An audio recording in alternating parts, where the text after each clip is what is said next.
so bold as to cynically remark, as he already mentioned, that Israel is doing the Europeans' dirty work. And these are the actual words of a head of government of a state party to the JCPOA. We must not forget that West Jerusalem began its operation 2 days before a scheduled round of Iran-U.S. talks on the nuclear issue, mediated by Oman, with the clear intention of sabotaging this process. Against this backdrop, the Western trio even had the audacity to call not for Israel and the U.S., but for Tehran, the victim of aggression, to return to the negotiating table.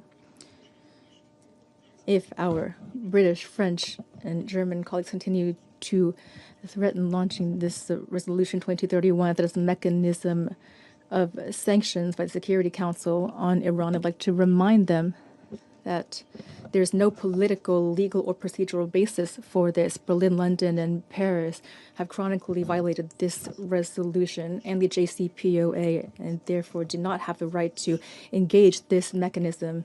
And the U.S. no longer has any basis to do so since it withdrew from the agreement. The Vienna mechanism for dispute settlement still has not been engaged. The U.S., the U.K., France, and Germany do not have the moral right to mention this. It is their actions that truly have betrayed diplomacy and have led to the current situation.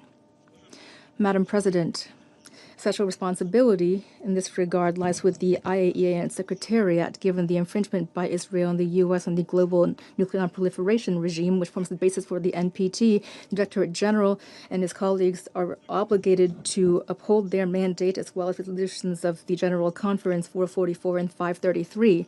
The IAEA leadership must not content itself with evasive language and fragmented information, but rather provide detailed reports on the attacks against Iranian nuclear facilities under IAEA safeguards.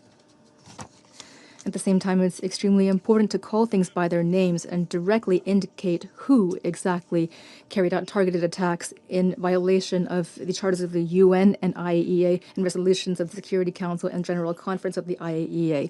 Unfortunately, we've already seen that the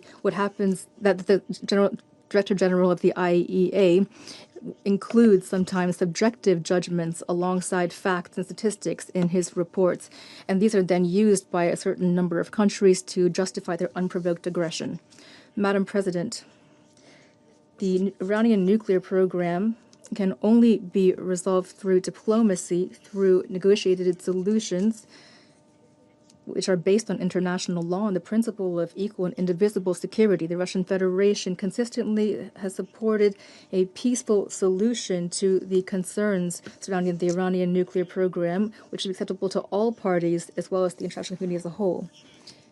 Here, the greatest responsibility lies on the UN Security Council, which is obligated to take the requisite measures. This is the goal of the draft resolution proposed by Russia together with our Chinese and Pakistani partners.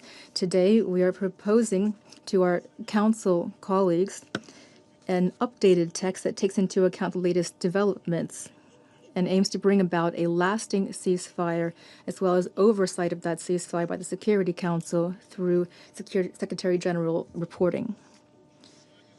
The JCPOA and Resolution 2231, adopted in 2015, demonstrated that the international community at that time rejected the military approach and clearly chose diplomacy instead. Today, we must make this same choice again without delay. Thank you. I thank the representative of the Russian Federation for his statement.